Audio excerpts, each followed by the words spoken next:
kita balik lagi ke Mas Nova karena saya masih penasaran.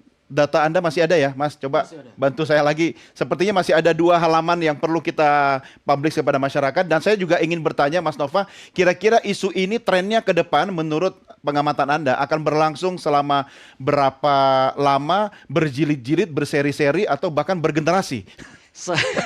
Bergenerasi ini sampai Jan Etes gede. Tapi harus diakui Pak Jokowi ini memang keren ya, dalam artian apa nih maksudnya keren? Dalam artian dia bisa tetap menjadi perbincangan publik bahkan setelah turun. Oke, tetap dapat spotlight ya. Tetap dapat spotlight. Pak, kalau kita ingat presiden-presiden sebelumnya tidak ada yang Nggak seperti itu. usah jauh-jauh deh, saya aja yang setiap hari siaran muncul muka saya kalah jauh. Bercanda ya, saya bukan mantan presiden. Oke, lanjut Mas. Ini tadi udah ya, April sampai Juni. Ya, kalau Oke, next slide. Next ya. Jadi kalau di kita klasifikasi perbincangan yang sifatnya cukup berkualitas gitu ya di media sosial. Ada 3 yang dibicarakan tentang ijazah ini. Ijazahnya sendiri, lalu tentang skripsi, lalu tentang KKN. Apa saja sih yang diklaim oleh Pak Roy dan kawan-kawan atau klaim pihak penentang? Ada tentang fontnya yang tidak sesuai, cetakan ijazahnya berbeda gitu ya. Lalu jawabannya adalah UGM dan Bareskrim sudah nyatakan itu sudah sesuai, udah standar, udah asli itu. Lalu tentang skripsi, tadi Bang Yakub kan yang penting yang menerbitkan. Betul. Ya kan? Harusnya udah selesai ya Bang ya? Oke. Tapi ternyata yang menerbitkan juga tidak dipercaya sama yang menuntut. Oke, lanjut. Lalu pada skripsi ialah tentang ketidaksesuaian format dan tanda tangan yang tidak ditemukan kayak gitu ya. Lalu ternyata Pak Kasmujo bukan pembimbing skripsi, bukan juga pembimbing akademik. Dan sarjana muda tidak membuat skripsi karena sarjana muda ini baru keluar setelah Bareskrim konferensi. Di situ kan ada salah satunya catatan KRS kalau tidak salah, itu dia sarjana muda gitu, SM gitu Pak Jokowi. Lalu balik lagi yang mengklarifikasi UGM ini asli kok. Lalu teman seangkatan Pak Jokowi juga kan banyak yang berbicara kayak gitu ya. Tetapi tetap narasi-narasi yang diangkat oleh teman-teman pendukung Jokowi saya kira masih belum memuaskan publik. Karena masih banyak hal yang bisa dipertanyakan, masih banyak ruang untuk diskusi di sana. Lalu tentang KKN terbaru setelah ini ya, setelah rilis Bareskrim. Bareskrim bilang 83, Pak Jokowi bilang 85. Itu juga kan jadi permasalahan. Lalu desa sendiri tadi disampaikan oleh Pak Rismon itu baru berdiri 2000. Meskipun kemudian diklarifikasi, sudah ada kok sejak 54 kayak gitu. Dan tapi kan narasi sudah beredar. Narasi sudah beredar, ya kan? Dan sudah kadung lebih banyak narasi tentang desa itu baru berdiri kayak gitu. Oke, berarti sebenarnya yang jadi hakim itu Anda ya Mas ya? Yang jadi hakim saya cuma menyarikan saja. Karena kan akhirnya kebenaran menurut versi yang kita lihat di sini ya kan ada 2 nih. Saya kira di media sosial yang paling penting adalah narasi dan narasi siapa yang bisa berterima untuk publik. Ya, tapi kan hakim tidak melihat narasi, ya melihat bukti. Dan kalau di persidangan kan? Di persidangan, tapi di media sosial bukti adalah bukti yang ditampilkan, apa yang argumentasi yang disampaikan, narasi-narasi mana yang lebih berterima, narasi-narasi mana yang tidak lebih banyak menimbulkan tanya, kira-kira begitu kalau di media sosial kan. Oke, menarik. Ada lagi? Terakhir kita lihat. Oke, halaman berikutnya. Hasil ini menyambung dengan Pak Ugroseno juga tadi tentang tentang Polri. Sebenarnya emosi netizen paling tinggi itu adalah emosi antisipasi. Isinya kebanyakan adalah harapan kepada Polri. Harapan apa? Agar agar penegak hukum Polri dalam hal ini profesional dalam bekerja, independen, independen ya, tidak ada campur tangan orang lain, pihak lain loh, dan akuntabel. Itu yang paling diharapkan oleh publik.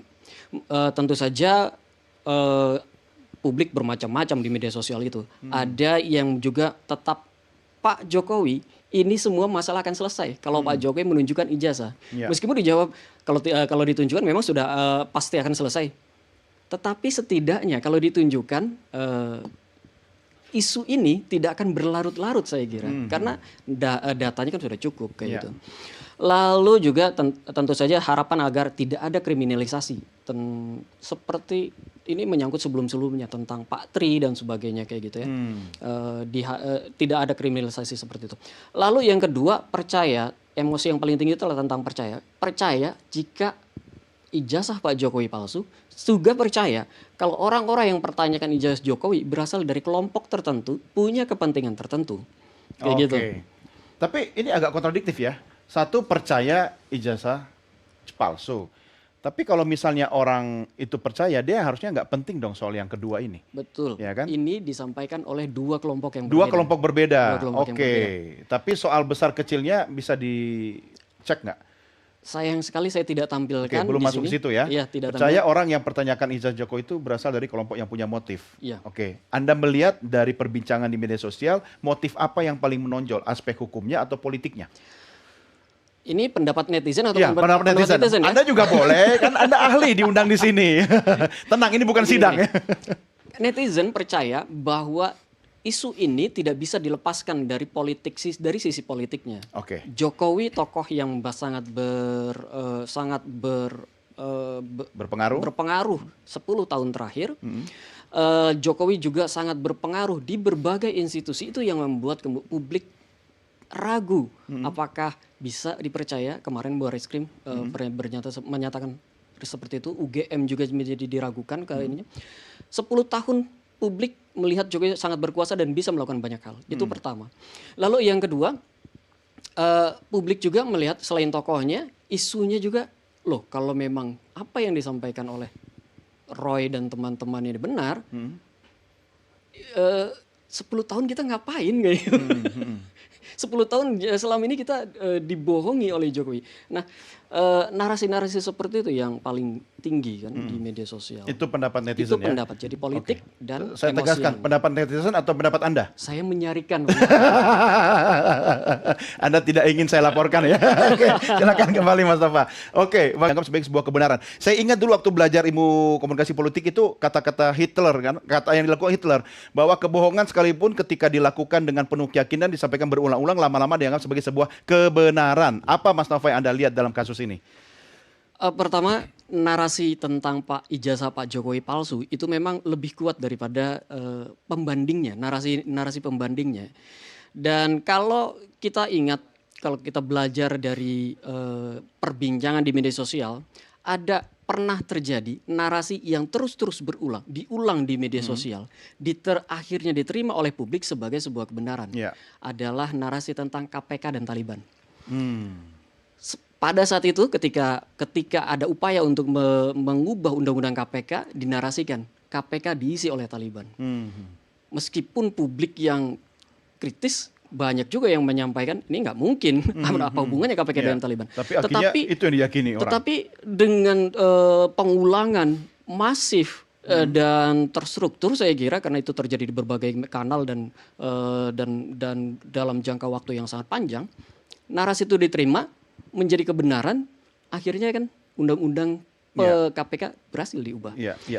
Mas, saya kira kalau lihat trennya sekarang ini, apakah itu terjadi karena ada upaya masif dan terstruktur yang dilakukan oleh pihak-pihak tertentu untuk menggiring opini? Dari narasi tentang narasi Pak Jokowi ini, apakah masif? Betul masif. Apakah terstruktur? Justru sporadis. Tidak terstruktur sama sekali. Ini menyasar kemana-mana, dilakukan oleh banyak orang. Jadi dari 918.900 sekian ribu percakapan tentang Pak Jokowi, kami lihat yang bicara tentang ijazah ini sebenarnya siapa sih? Apakah ada bot di sana? Terstruktur itu biasanya melibatkan itu ya. Ada bot, ada influencer terkenal kayak gitu, ada buzzer. Kita lihat adakah aktivitas seperti itu di media sosial.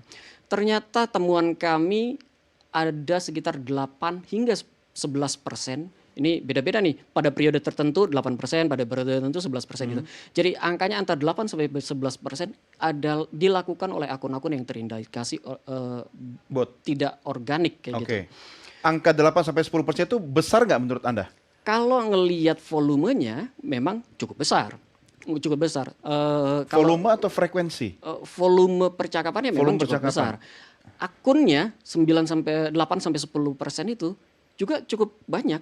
Banyak ya? Banyak, tetapi apakah itu berhasil memengaruhi percakapan publik? Kemudian kita lihat peta percakapannya. Mereka yang menggunakan bot itu ternyata narasinya tidak terlalu banyak diterima oleh percakapan-percakapan organik. Jadi narasi tidak dimakan ya? Tidak dimakan. Ngomong begini sendirian saja, nggak terlalu dimakan, nggak terlalu banyak yang merespon tentang itu. Jadi meskipun tinggi, meskipun ada percakapan yang didorong oleh akun buzzer, akun bot, tetapi itu tidak menjadi narasi utama. Oke, tahan dulu di situ.